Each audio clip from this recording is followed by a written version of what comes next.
Tefsirim Muyesser. Al-İmran Suresi.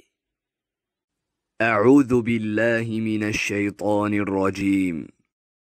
Uhud urushida yuz bergan bu mag'lubiyat Allohning sinig'i bo'lib, haqiqiy mu'minlarni o'tirg'i chiqarish, ularni munofiqlardan ayirish va kofirlarni halok qilish uchundir. Ey Muhammad alayhissalomning sahobalari, sizlar jihad va har xil qattiqchiliklar bilan sinalmay turib, jannatga kirishni o'yladinglarmi? Sizlar sinalmay turib, Alloh oranglardagi jihad qilg'uvchilarni va dushmanlari bilan elishishda chidamliq bo'lg'uvchilarni o'tirg'i chiqolmay turib, jannatga kirolmaysizlar. Ey mu'minlar, sizlar Uhud urushidan ilgari Badr urushida shahid bo'lgan qarindoshlaringlarga o'xshash Alloh yo'lida jihad qilib, shahidlik sharbatini ichish uchun dushmanlari bilan elishishni to'limi arzu qilayotdinglar. Mana endi sizlar arzu qilgan va talab qilgan urush yuz berdi. Dushmanlaringlarga qarshi urush qilinglar va chidamliq bo'linglar. Muhammad alayhissalom ilgari Allohning dinini yetkazish uchun avatilgan payg'ambarlarga o'xshashli bir payg'ambardir. U ajri yetib vafot bo'lsa yoki dushmanlar ig'vo tarqatgandek o'ltirilsa, payg'ambarlar elib kelgan haqiqatni tashlab, dininglardan yenib olamsizlar. Kimki dinidan yenib oladigan, u Allohga qilchi ziyon yetkazolmaydi. U faqat o'ziga ziyon yetkazadi. Ammo iymonida ching turib, Allohning islomga hidoyat qilganligiga shukr qilgan kishini Alloh eng yaxshi mukofot bilan tartiqlaydi. Hech kim Alloh taqdir qilib belgilgan ajali to'shmay turib o'lmaydi. Kimki qilgan amali bilan dunyo manfaatini ko'zlasa, uningga biz taqdir qilgan rizqdan beramiz. Ammo uning oxiratlikdan hech qanday nasibasi bo'lmaydi. Kimki qilgan amali bilan oxiratda Allohning mukofotiga erishishni ko'zlasa, uningga talab qilgan narsasini beramiz. Uningga dunyoda taqdir qilingan rizqini to'liq berish bilan birga oxiratlik mukofotini mo to'liq beramiz. Chunki u bizga itoat qilish bilan, bizning yo'limizda jihad qilish bilan bizga shukr qildi. Shukr qilguvchilarni ana shundoq mukofotlaymiz. Ilgari o'tgan nurg'ulg'an payg'ambarlari bilan ularning ko'pligan sahobalari bir safda turib jihad qildi. Ular jihad maydonlarida yaralansami, o'ltirilsami, voz kechmadi. Chunki u Alloh yo'lidagi jihad edi. Ular dushmanlarga bosh egmadi. Qat'iy ojizlik qilmadi. Balki beshiga kelgan qiyinchiliklar oldida chidamliq bo'ldi. Alloh chidamliq bo'lg'uvchilarni do'st tutadi. Ularning tiliki: "Ey Rabbimiz, gunohlarimizni, dinimizning ishlarida ketkizib qo'ygan taraflarimizni mag'firat qilgin. Dushmanlarimiz bilan elishni davomlashtirishimiz uchun qadamlarimizni jang maydonida mustahkam qilgin. Sening birligingni va payg'ambarlaringning haq ekanligini inkor qilgan qavmga qarshi bizga yordam bergin" degandan boshqasi bo'lmadi. Alloh ularni bu dunyoda dushmanlarga g'olib qilish, yer yuziga hukmron qilish bilan oxiratda jannatdan iborat eng esil va eng katta ne'mat bilan mukofotladi.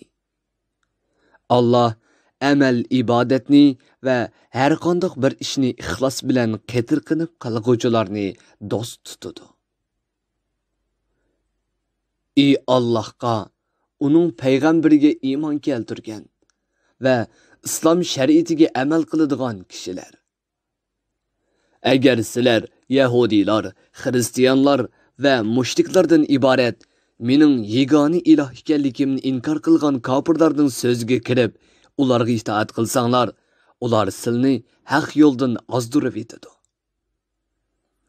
Sizlarni dininglardan yondirib etadi. Shuning bilan sizlar o'pochiq ziyon tortquchilardan va cho'qim halok bo'lg'uchilardan bo'lib qolasizlar. O kofirlar sizlarga yordam qilolmaydi. balki Alloh sizlarning madadkoringlardir. U yordam qilguvchilarning eng yaxshisidir. Shunga Allohning yordamiga tegishlik bo'lgan odam hech kimning yordamiga muhtoj bo'lmaydi. U kafirlar Allah ilohligiga hech bir dalil tushirmagan narsalarni Allohga sherik qilib olganligi uchun ularning dillariga qattiq qo'rqinch va vahim solamiz. Ularning bu dunyodagi hayoti faqatla mu'minlardan qo'rqish va o'z jonidan ansirash bilan o'tadi. Oxiratda ularning boradigan joyi do'zaxdir. Bu jazo ularning Allohga kufrlik qilish, mu'minlarga dushmanlik qilish bilan o'ziga o'val qilganligi uchundir. O zalimlarning turar joyi nima degan yomon. Sheksizki sizlar Uhud urushida Allohning amri bilan kofirlarni qilayotgan cheg'inglarda Alloh sizlarga qilgan va'dasini amalga oshirgan edi. Sizlar bo'shonliq va qo'rqinchaqlik qilib, payg'ambarning buyrug'iga asosan o'rninglardan ayrilmay turish yoki g'animat yig'ish uchun mudofiani tark etish to'g'risida talash tortish qilishdinglar. Payg'ambarning ahvol qandoq bo'lishidan qat'iy nazar o'rninglardan qat'iy ayrilmanglar degan amriga osiylik qildinglar. Shuning bilan Alloh sizlar orzulagan g'alabani ko'rsatgandan keyin sizlarga mag'lubiyat yuzlandi. Ba'zilaringlarning dunyoni ko'zlaydiganliginglar, ba'zilaringlarning oxiratni va uning mukofotini ko'zlaydiganliginglar ochiq oshkora bo'ldi. Ondan Alloh sinash uchun sizlarni dushmanlaringlar bilan elishishdan chekintirdi. Alloh sizlarning pushaymon qilganliginglarni bildi. Tavbanglarni angladi va sizlarni afv qildi. Alloh mu'minlarga katta marhamat qilg'uchidir. Ey Muhammad alayhissalomning sahobalari, o'z vaqtida payg'ambar jihad maydonida mustahkam turib sizlarni ey Allohning bandalari, men tarafga qaytib kelinglar deb orqanglardan chaqirib tursimi, sizlar bu nidoga quloq solmay, dushmandan qo'rqib, hech kimga qarmay qochgan edinglar. Natijada sizlarga berilgan jazo qatmu-qat g'amga mubtalo bo'lishdan iborat bo'ldi. Alloh buni qo'linglardan ketgan g'alba va g'animatga, beshinglarga kelgan qo'rqinch va mag'lubiyatga qayg'urmasliklarinlar uchun qildi. Alloh sizlarning barliq qilmishinglardan to'liq xabardordir. Uningga hech narsa maxfiy emasdir. Ondan Alloh ixlosmand mu'minlarga o'z fazlidan rahmat ato qilib, ularga yetgan shuncha g'am qayg'udan keyin ularning diliga xotirjamlik va tamkinlik tushirdi. Shuning bilan ularning Allohning va'dasining haqligiga bo'lgan ishonchi kuchlandi. Alloh tushirgan bu xotirjamlikning natijasida iymoni komil, ixlosmand mu'minlarni mugdak bosdi. Munofiqlar o'z g'emi bilan bo'lib ketgan, irodasi bo'shib, ishonchisi ojizlab qolgan va jahiliyat ahliga o'xshash Allohga qarta noto'g'ri qarashda bo'lgan bo'lib, Allohning va'dasi amalga oshmaydi. Islom kuchlanmaydi, musulmonlar g'alaba qozonolmaydi deb o'ylagan edi. Ular jihodga chiqqanligiga pushaymon qilib, bir-biriga biz jihodga o'z ixtiyorimiz bilan chiqqanmi deydi. Ey payg'ambar, ularga aytqinki, haqiqatan hamma ish Allohning ilkidadir. Sizlarning jihodga chiqishinglarni va beshinglarga kelganlarni taqdir qilgan zot Allohdir. Ular jihodga chiqqanligiga qattiq pushaymon qilayotganligini sana oshkor qilmasdan ichida yoshirdi. Ular agar bizda ozroq bo'lsa-mu ixtiyorlik bo'lsa edi, biz u yerda o'ltirilmaydik deydi. Ularga aytqinki, ajal Allohning ilkidadir. Agar sizlar o'ylaringlarda qolgan taqdirdami, oranglardagi o'ltirilishi putilib ketganlar cho'qim o'zlarining o'ladigan joyiga borgan bo'ladi. Allohning bunda qilishi dalinglardagini sinash va uningdagi shak, munofiqlik qatorliq illatlarni tozalash, yaxshi bilan yomonni ayirish uchundir. Allah bandalarining dillaridagini to'liq bilguchidir. Allohga ularning ishlaridan hech narsa maxfiy qolmaydi. Ey Muhammad alayhissalomning sahobalari, Uhudda musulmonlar bilan mushriklardan iborat ikki qo'shin bir-biri bilan uchrashgan kunda oranglardagi jangdan chekingan kishilarni ba'zi qilmishlari tufaylidan shayton mushundoq bir gunohga tushirdi. Allah ularning bu gunohini afu qildi va ularni jazolamadi. Chunki Allah tavba qilgan gunohkor bandalarga nihoyat mag'firat qilg'uchi.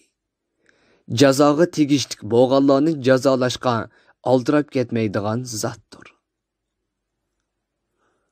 Ey Allohga, uning payg'ambariga iymon keltirgan va islom shariatiga amal qiladigan kishilar.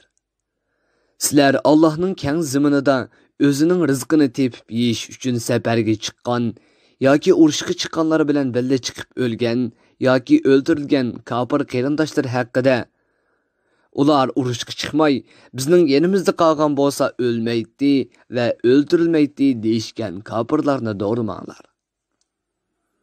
Bu so'z ularning dillaridagi hasrat, nadomatni texmi oshirib yetadi. Ammo mu'minlar bu ishlarni Allohning taqdiri deb biladi. Shuning bilan Allah ularning dilini sabrga yetaklaydi. Ularning qayg'ularini pasaytadi. Ajali to'shmagan kishi mayli jihodga chiqqan yoki safarga otlangan bo'lsin, Allah uni cho'qim yashitadi. Ajali to'shgan kishi garchi o'z uyida o'ltirgan bo'lsa-mu, uning jonini oladi. Allah sizlarning qilayotgan ishinglarni ko'rib turg'uchidir. Shuningga yarasha sizlarga mukofot yoki jazo berguchidir.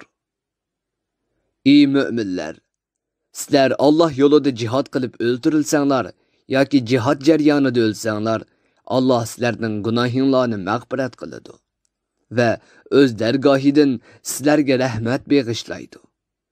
Shuning bilan esil jannatlarga erishsizlar. Mana bu dunyo manfaatlaridan va dunyoga berilganlar to'playdigan moldan albatta yaxshidir. Tafsirim muyassar. Bir guruhi ulamolar nashrga tayyorlagan. Tarjima qilguvchi Muhammad Yusuf Muhammad Tursun. Muharrir Abdurrahim Davlat. Korrektor Abdulaziz Aqhun. Tafsirim muyassar 2020-yili bir guruhi ulamolar nashrga tayyorlagan. Tarjima qilguvchi Muhammad Yusuf Muhammad Tursun. Muharrir Abdurrahim Davlat. Korrektor Abdulaziz Aqhun. Bu asar 2020-yili yanvar 1-nashri. Teklimakan Uyg'ur nashriyoti tarafidan nashr qilingan. Mikrofon oldida Imron Abdug'ani Sadai. Bu asar avlod detallarida tarqitildi.